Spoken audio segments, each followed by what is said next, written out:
Bravo à l'Afrique qui s'éveille et qui se réveille.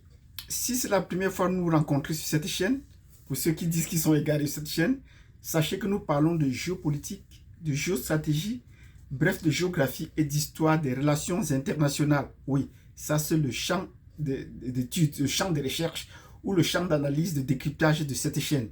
Et nous mettons en avant les éléments positifs qui se déroulent en Afrique. Et ça participe du réveil et puis de l'éveil. Et nous avons expliqué en quoi tenait le réveil, d'être conscient, mais également en quoi tenait l'éveil, c'est-à-dire de faire des analyses géostratégiques, de prévenir sur ce qui peut arriver d'après les éléments que nous avons sur la main. C'est pour ça pendant longtemps, nous avons apporté des évidences pour chaque question, pour chaque cas. Ce n'est pas pour autant qu'on ne connaît pas les méfaits, mais nous ne voulons pas nous situer dans le domaine des victimes, de passer le temps de se victimiser. Non, nous voulons aller de l'avant pour une certaine motivation, pour un certain éclairage de l'opinion. Donc, dans cette vidéo, qu'est-ce que je vais parler? Je vais parler de quoi? Je vais parler de Paul Kagame et du Rwanda. Et je vais vous dire, je vais partager aussi les éléments négatifs que je connais à son encontre, même si je sais que ce n'est pas l'objet de cette chaîne pour passer le temps à raconter les méfaits de l'Afrique. On en a tellement assez, on en a beaucoup. Mais pour donner une image à mes abonnés qui m'ont fait des commentaires et qui disent qu'il ne faut pas que j'ai faim d'ignorer ce que Kagame génocide des peuples au Congo, je veux leur dire donc de quoi est-ce qu'il est question. Donc, si vous avez fait ce que je vous ai dit tantôt, c'est-à-dire nous mettre des pouces, de nombreux pouces, vous abonner si vous n'êtes pas abonné, et si vous êtes déjà abonné, partagez cette vidéo, et d'entrée de jeu, nous allons dans le vif du sujet. Nous avons placé cette année 2024 comme l'année de l'éveil des peuples africains. Et surtout, un élément marquant est passé, c'était en décembre, en fin décembre, 18-20 décembre, où le pape a publié un élément qui nous a suscité. Nous avons déjà des éléments sur le plan religieux, sur le plan spirituel à partager, parce que la géopolitique ou la géostratégie, les autres peuples font de cela un tout. Mais en Afrique, on a tout tendance de faire croire que la géopolitique n'est que dans le domaine n'est que du domaine de la politique, l'analyse politique. Non, ça va au-delà. On ne parle pas trop de l'économie, pourtant c'est un cœur de notre vie. Nous allons faire de la géoéconomie également. On parle très peu de géostratégie. Nous allons également parler de cela. Mais maintenant, nous allons parler de l'éveil. Est-ce que quand on dit que les Africains sont éveillés sur le plan mental, sur le plan, est-ce qu'ils comprennent vers où le monde va? C'est de cela que nous allons parler. Et pour prendre un cas, nous prenons celui du Proche-Orient aujourd'hui. Et j'ai fait dans la précédente vidéo un cas sur la situation au Moyen-Orient. Oui, un cas sur la situation au Proche-Orient. Pour vous préciser, le Proche-Orient, je précise bien qu'il y a une différence en français entre le Proche-Orient et le Moyen-Orient. Donc, nous allons revenir sur cette définition-là et replacer les choses. Donc, je parlais dans la précédente vidéo du fait qu'il y a une déportation qui se prépare, une expulsion massive qui se prépare des peuples palestiniens vers d'autres horizons, et notamment vers l'Afrique. Et dans ce domaine, il y a des négociations en cours qui ont été déjà signées entre le peuple, entre le gouvernement israélien et les peuples et le gouvernement du Tchad, et notamment le gouvernement du Rwanda, pour accueillir ces réfugiés. Nous avons placé ça une analyse positive, comme je l'ai dit tantôt. Pour ces pays, ça peut être une bouée de sauvetage. Je veux dire que sur le plan financier et sur le plan géopolitique mondial, ça peut être un repositionnement. Et vous savez, de ce côté-là, pour le Tchad, ils entrent, avec son nouveau pouvoir, ils sont en train d'entrer dans la scène politique et ils ne connaissent pas où mettre la tête ou les pieds, vu que le gouvernement est encore tout jeune et tout neuf. Et c'est la France qui doit les manipuler. Donc j'ai bien précisé cela. Et ça peut leur donner l'argent parce que exporter les réfugiés ou les Palestiniens au Tchad, il faudrait bien que ça s'accompagne d'une manne financière. Mais vous avez de l'autre côté le gouvernement du Rwanda, dirigé de main de fer par Paul Kagame, qui est un opportuniste qui ne rate aucune occasion pour se positionner sans faire trop de bruit et pour défendre les intérêts de son peuple. Je veux dire le peuple Tutsi. Il faut qu'on se précise bien. Je ne suis pas de la région des Grands Lacs, donc je peux bien parler des peuples Tutsi. C'est un peuple que j'admire, vu leur façon de s'organiser, de se structurer et de défendre leurs intérêts, de se protéger et d'assurer leur sécurité sur le long terme. Je souhaiterais que les Africains aient un peu l'esprit Tutsi.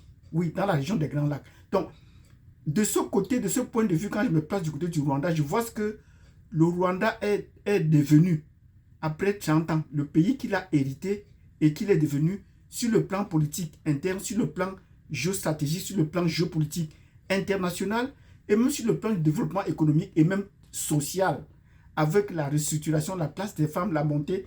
Et vous connaissez ce que les femmes rwandaises sont devenues aujourd'hui.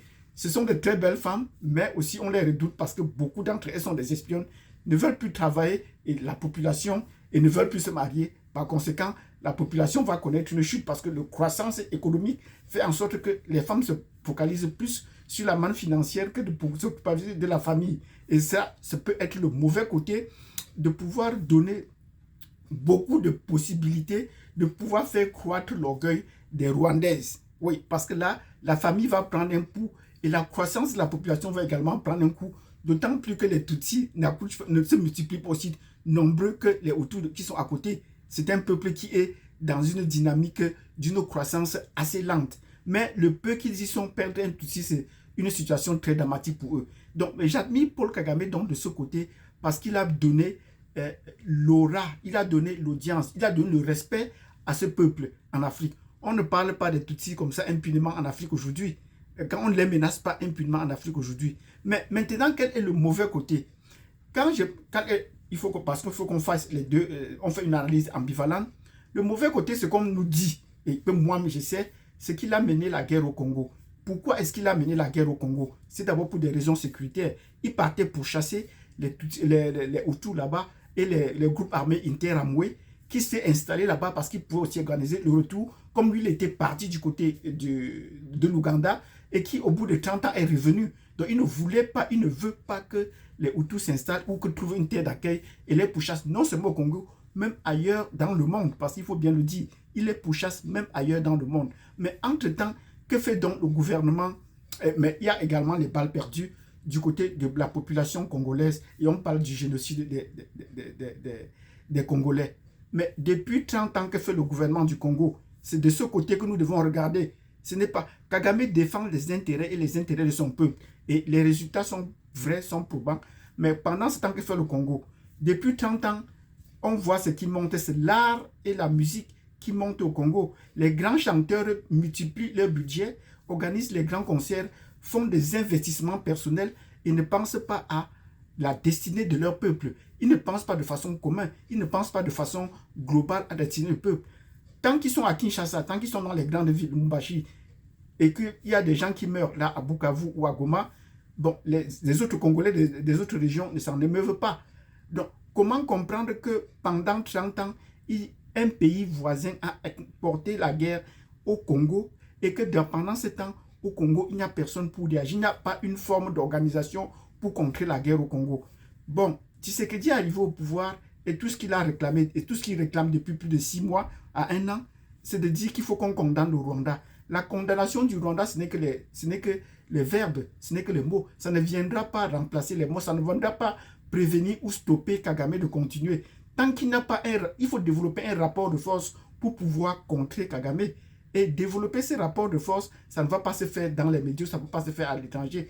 Kagame ne s'en plaint pas, vous pouvez l'accuser de tout ce que vous voulez, mais tant que lui et son peuple, son pouvoir sont en sécurité, ça ne changera rien. Donc les Congolais, et je l'ai dit ici, la première mesure que le Congo devait prendre, ou le gouvernement du Congo devait prendre, c'était de fermer la frontière avec la Rwanda avant de pouvoir faire la guerre. Est-ce que le gouvernement congolais est prêt à fermer la frontière avec les Rwandais? Voilà mes analyses sur le plan géopolitique et géostratégique. Oui, ils ne peuvent pas. Tshisekedi dit qu'il peut faire la guerre, qu'il peut faire le mur tout autour du Congo pour protéger sa population. Qui commence déjà par faire le mur avec le Rwanda? Et pourquoi est-ce qu'il ne peut pas faire le mur avec le Rwanda? Nous le disons très bien. Parce que lui-même, il était installé au Congo avec l'appui de Kagame. C'est Kagame qui l'a installé au pouvoir. S'il tente de prendre des mesures qui vont menacer les intérêts du Rwanda, des Tutsis au Rwanda et de Paul Kagame lui-même, on va le débouter. Parce que d'abord, Kagame contrôle l'essentiel du pouvoir à Kinshasa. Je veux dire que tous les rois du pouvoir, avec plus de 300 officiers Tutsis qui ont déjà pu infiltrer l'armée, vous comprenez que sa sécurité même du président est menacée s'il prend des actions. Et par-delà tout cela, toutes les communications au Congo passent à travers le Rwanda. Comment comprendre que la République démocratique du Congo a une côte, mais que la fibre optique doit passer par le Rwanda pour entrer au Congo. Que font les Congolais dans ce sens? Qu'est-ce que les Congolais font pour être autonomes sur le plan des communications, des télécommunications? Vous voyez que là, ça pose un sérieux problème. C'est plutôt du côté du Congo qu'il faut regarder. Donc, les gens vont tout me parler du génocide au Congo, mais il faut plutôt motiver les Congolais. Qu'est-ce que les Congolais font? Ils font l'art, ils font la musique, et là, ils ont des grands chanteurs. Mais est-ce qu'ils ont déjà produit une musique pour essayer d'invertir? C'est plutôt les Congolais qui devaient produire une musique, peut-être des chansons, pour invectiver le Rwanda et motiver la population. Je viens du Cameroun, je suis originaire du Cameroun, et je vous l'ai souvent dit, nous avons un puissant voisin qui s'appelle le Nigeria. Mais le Nigeria ne nous a jamais inquiétés. Parce que depuis l'enfant dans les années 70, on nous disait que le Nigeria est un grand pays, mais nous pouvons tenir tête contre eux. Et nous le pouvons chaque fois. Nous avons remporté 4 Coupes d'Afrique des Nations face à eux. Nous le tenons. On a des disputes territoriaux, mais nous tenons. On va dans les coups, nous tenons. Donc si les autres étaient comme des Camerounais, ils auront déjà plié les Chines devant face au Nigeria. Et vous avez là affaire à la première puissance économique du continent, le Nigeria. Mais passe au petit Rwanda, le Congo qui est aussi vaste, les gens se mettent à pleurnicher. Non, il ne faut pas dire ça, vous soutenez. De retourner la question, que font les Congolais pour sortir, pour stopper la guerre dans leur pays? Est-ce qu'ils font les productions pour acheter les armes, pour se tourner vers des puissances et acheter des armes? Non. Demandez à Tshisekedi où est-ce qu'il en est avec l'école militaire et les contrats qu'il a payés et signés avec la France pour créer une école militaire. Où sont les productions? Au Mali, on a dit bravo au Mali. On a déjà sorti 2 productions de l'école militaire que Assimi Goïta a installée. On met une école d'aviation au Burkina Faso, on leur dit bravo. Mais entre-temps, que fait le Congo? Il faudra des décennies. Et maintenant, tout récemment, quand le Congo dit qu'ils sont en guerre face au Rwanda, décrète l'état d'urgence d'alerte, décrète l'alerte générale, ils trouvent le moyen quand même d'organiser les élections. Vous ne trouvez pas, comment est-ce que vous analysez cette situation? Quand vous êtes en guerre, vous organisez les élections. Donc il faut un pouvoir militaire au Congo, c'est cela qu'il fallait faire. Et nous avons dit ici que ce que nous attendions de Jean-Pierre Bemba, c'était qu'il pose sa candidature aux élections. Malheureusement, il est resté aux côtés du pouvoir. Et même quand nous le comprenons, parler ou défendre le pouvoir en place aujourd'hui, bon, nous sommes inquiets, ça nous fait peur, mais nous comprenons que l'AE est passé par là. 10 ans, l'AE a effrité l'homme. Parce que quand je voyais ses discours, quand j'étais au Cameroun, quand il était encore dans les forêts de l'Équateur, il avait vraiment un discours un peu plus poignant. Donc aujourd'hui, bon, l'âge et le temps qu'il a passé à l'AE ont eu peut-être à l'amoindrir. Donc nous disons, regardons plutôt du côté du Congo. Que font les Congolais face aux petits pays comme le Rwanda? C'est ça la question qu'il faut se poser. Mais nous allons féliciter le Rwanda parce qu'il parvient à tenir. Nous allons continuer à le féliciter. Et quand on parle des rapports avec les autres pays, ce n'est qu'avec la République démocratique du Congo qu'on se plaint.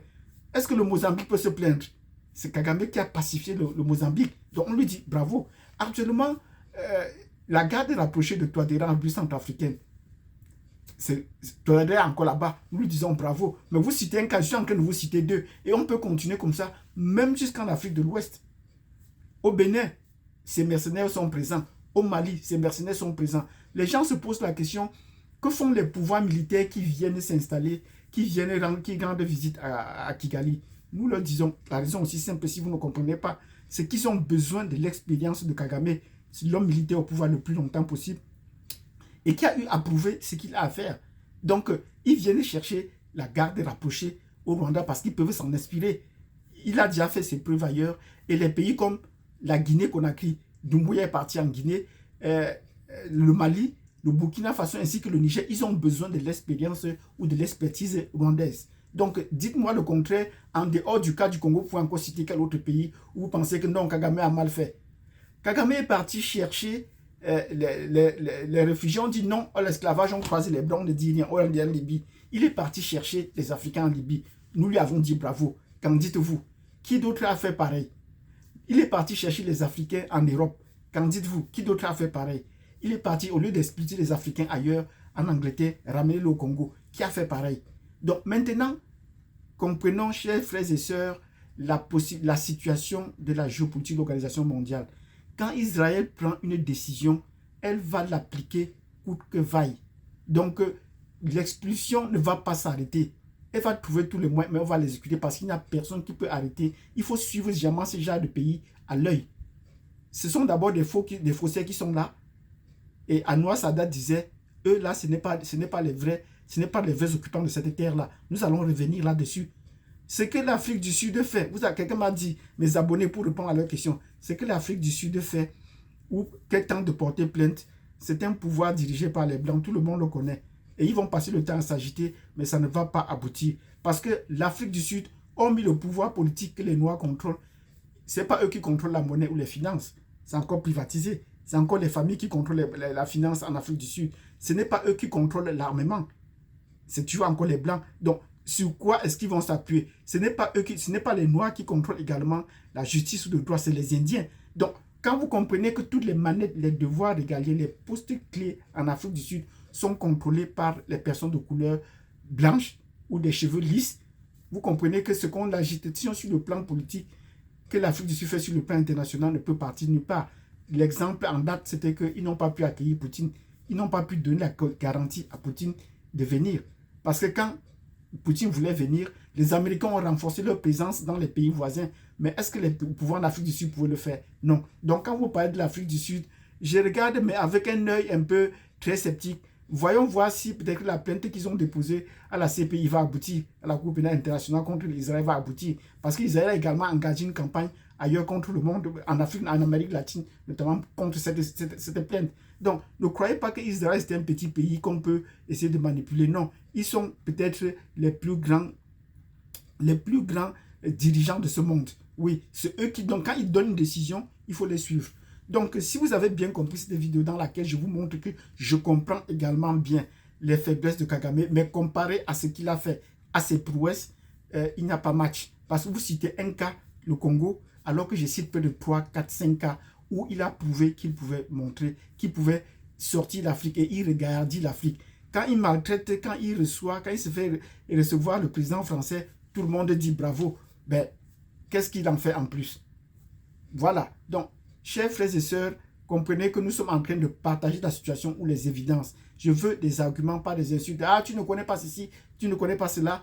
C'est vrai, mais je suis en train d'apporter, dites-moi des pays dans lesquels on peut contredire Kagame en dehors de la République démocratique du Congo. Si les Congolais laissent leur pays, prennent pas le Rwanda, ce n'est pas les condamnations qui vont les sortir, ces pays de ces situations-là. Il a besoin de ces ressources et il a besoin de l'expertise des Palestiniens.